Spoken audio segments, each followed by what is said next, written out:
زواج مبارك আর কোনো বোনকে প্রশ্ন করবেন? আসসালামু আলাইকুম। ওয়ালাইকুম আসসালাম রহমতুল্লাহ বারাকাতুহু। বিয়ের পরে মেয়ের বাবা মায়ের প্রতি তার দায়িত্বটা কি? সে কি তাদের মেনে চলবে নাকি তার স্বামীকে? বোন প্রশ্ন করলেন যে একটা মেয়ে বিয়ের পরে তার বাবা মার প্রতি কি দায়িত্ব পালন করবে, স্বামীকে মেনে চলবে নাকি বাবা মাকে? আমার মতো দুপক্ষকে মেনে চলবে, সেটাই তো সবচেয়ে ভালো। তবে যদি মতভেদ হয় তাহলে কার গুরুত্ব বেশি? বিয়ে হওয়ার আগে বাবা মার কথা মেনে চলাটা অবশ্যই গুরুত্বপূর্ণ, বিয়ের পরেও মানা গুরুত্বপূর্ণ। তবে বিয়ের পরে সে নতুন একটা পরিবারে যায়, এই দুই পক্ষের মধ্যে যদি মতভেদ হয় তাহলে দেখতে হবে কোন পক্ষ কোরআন এবং সুন্নাহ মেনে চলছে, স্বামী মেনে চলছে নাকি মা বাবা মানছে, এর উপর ভিত্তি করে সিদ্ধান্ত নেবে।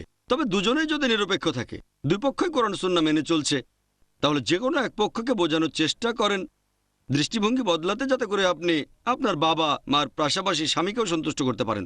তবে তারপরেও যদি বিরোধ চলতে থাকে, দুপক্ষই কোরআন সুন্নাহ মেনে চলছে, তাহলে এরকম পরিস্থিতিতে আপনি যাবেন স্বামীর পক্ষে বিয়ের পরে। আর এটার কারণ হলো, এখানে আপনি পরিবারের দেখাশোনা করবেন, তার মানে এই না যে নিজের বাবা মাকে একেবারে ত্যাগ করবেন।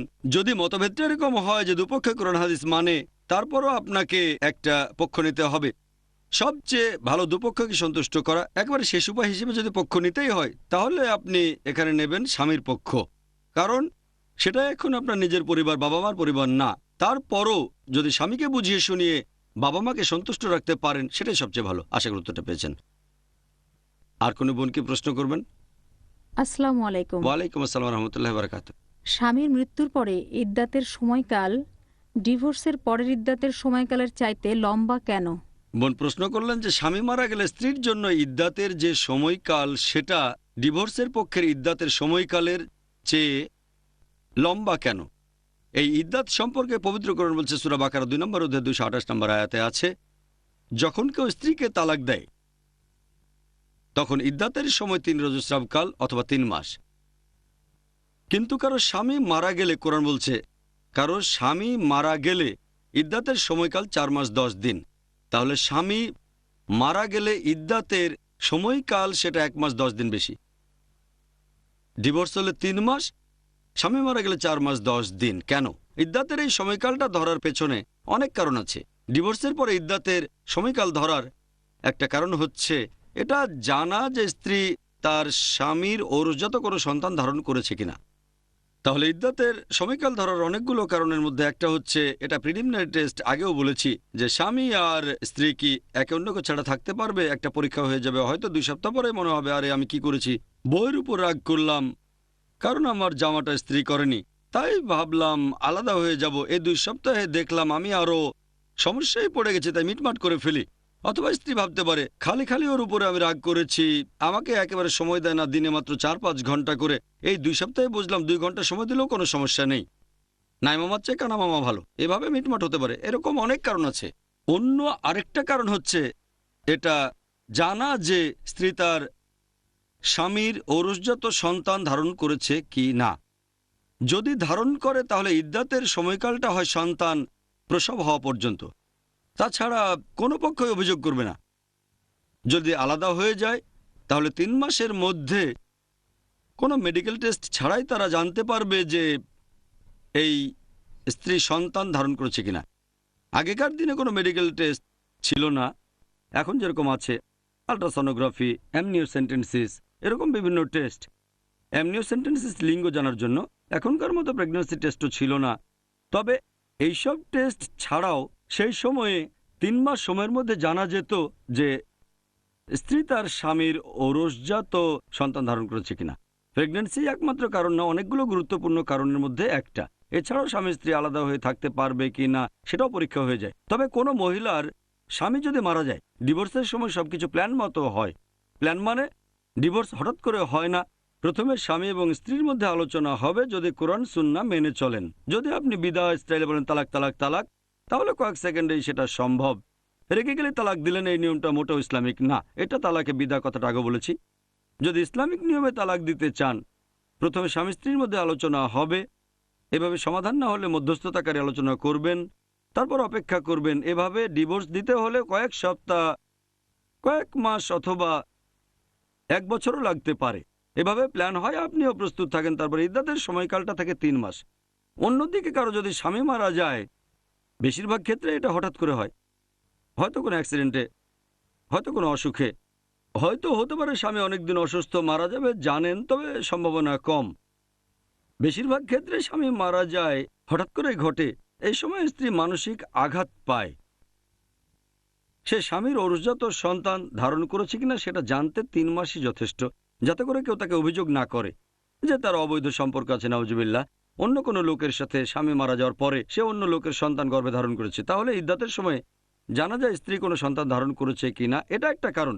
কিন্তু এখানে 1 মাস 10 দিন বেশি কেন? কারণ কোনো মহিলার যদি হঠাৎ করে কোনো ক্ষতি হয়, আঘাত পায়, যে তার স্বামী আর বেঁচে নেই, এটা সামলানোর জন্য তাকে সময়টা দেওয়া হয়। এই কারণে ইদ্দাতের সময়কালে সে অন্য কাউকে বিয়ের প্রতিশ্রুতি দিতে পারবে না, দিলেও আইনসম্মত হবে না। ইদ্দাতের সময়কালের পরে, কারণ হয়তো সে খুব মানসিক আঘাত পেয়েছে, তখন কেউ বিয়ে করতে চাইলো আর সে ভাবলো আমি সিকিউরড না, ভয় পেয়ে হয়তো এমন কারো প্রস্তাবে রাজি হলো যে ভালো না, সেজন্য ইদ্দাতের সময়টা এত বড়। এই 4 মাস 10 দিনে মানসিক আঘাত কিছুটা হয়তো কমে যাবে, ততদিনে কিছুটা স্বাভাবিক হতে পারবে, তখন আবার বিয়ের সিদ্ধান্ত নিতে পারে। তাই সময়টা লম্বা, বেশি সময় অপেক্ষা করবে, এতে ভালো করে সিদ্ধান্ত নিতে পারবে যে আবার বিয়ে করবে কিনা, যাকে পছন্দ করবে ইত্যাদি। আর এই কারণেই স্বামী মারা গেলে ইদ্দাতের সময় তালাকের পর ইদ্দাতের সময়ের চেয়ে বেশি। আশা করি উত্তরটা পেয়েছেন। কোনো ভাই কি প্রশ্ন করবেন? কেউ আছেন? ও মাশাআল্লাহ, আরশি। আসসালামু আলাইকুম। তাহলে শুনি প্রশ্নটা। ওয়ালাইকুম আসসালাম। এখনকার দিনের তরুণ সমাজ ক্যারিয়ারের উপরে বেশি গুরুত্ব দেয়। তারা তাড়াতাড়ি বিয়ে করতে চায় না, বিয়ে করে 35 অথবা 40 বছরে এসে। তারা অনেক দেরি করে তারপরে বিয়ে করে। আপনি কি এই ব্যাপারটা নিয়ে কোনো মন্তব্য ভাই করবেন? খুব সুন্দর প্রশ্ন করেছেন যে এখনকার দিনের বেশিরভাগ তরুণ সমাজ বেশি গুরুত্ব দেয় ক্যারিয়ারকে বিয়ের চেয়ে। আর তারা বলে আগে ক্যারিয়ার তৈরি করি, নিজের পায়ে তো দাঁড়াতে হবে। আমি বলবো ছোটবেলাতেও তো নিজের পায়ে দাঁড়াতে পারতেন।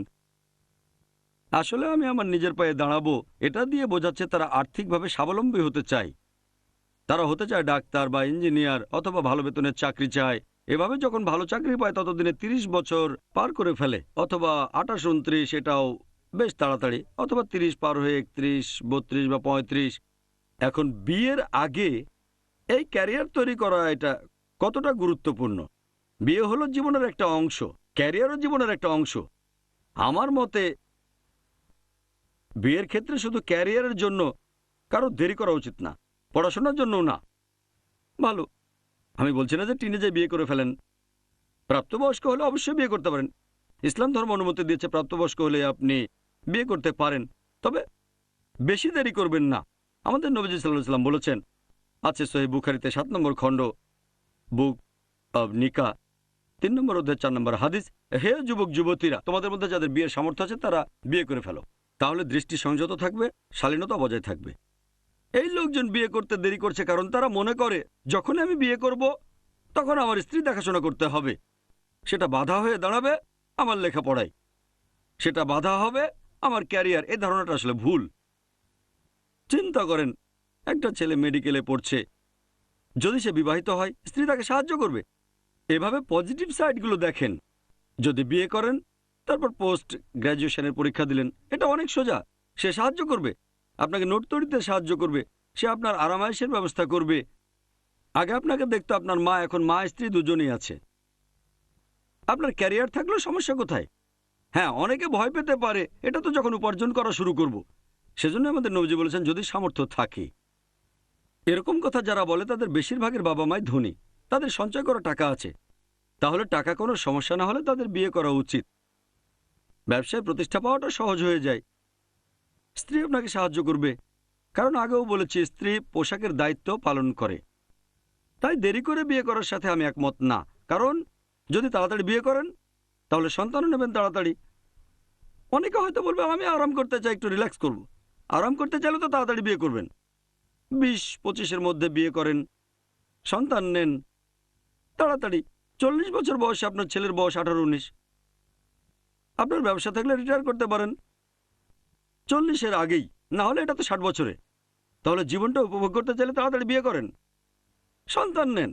এই সন্তানই এক সময় ব্যবসার হাল ধরবে, আর আপনি তখন ফ্রি, তাড়াতাড়ি আরাম করতে পারবেন। তাই জীবনটাকে উপভোগ করতে চাইলে তাড়াতাড়ি বিয়ে করাটাই ভালো। এতে করে সমাজের ক্ষতিকর দিক থেকেও রক্ষা পাবেন, কারণ তরুণ বয়সে বিপদে চলে যাওয়ার সম্ভাবনাটা বেশি থাকে। যখন আপনি গ্র্যাজুয়েশন বা পোস্ট গ্র্যাজুয়েশন করবেন, সেই সময়টাতে সিরাতুল মুস্তাকিমে থাকাটা খুবই কঠিন। যদি স্ত্রী থাকে, সে আপনার মহসেনা, শয়তানের বিরুদ্ধে দুর্গ, তাই সম্ভাবনা বেশি আপনি লেখাপড়ায় মনোযোগী হবেন। যখন কলেজে যাবেন, সাধারণত কোএড ভার্সিটি কলেজে বলা হয় পড়াশোনা না করে সেখানে সবাই বিপরীত লিঙ্গের কাছে নায়ক সাজার চেষ্টা করে। এখন নায়িকা তো আছে আপনার তো স্ত্রী আছে, অন্য জায়গায় সময় নষ্ট করবেন না, আপনি লেখাপড়ায় আরও মনোযোগী হবেন। তাই আমার মতে যদি পড়াশোনা করেন, ক্যারিয়ার ভাবেন, এক্ষেত্রেও তাড়াতাড়ি বিয়ে করাই ভালো। আশা করি উত্তরটা পেয়েছেন।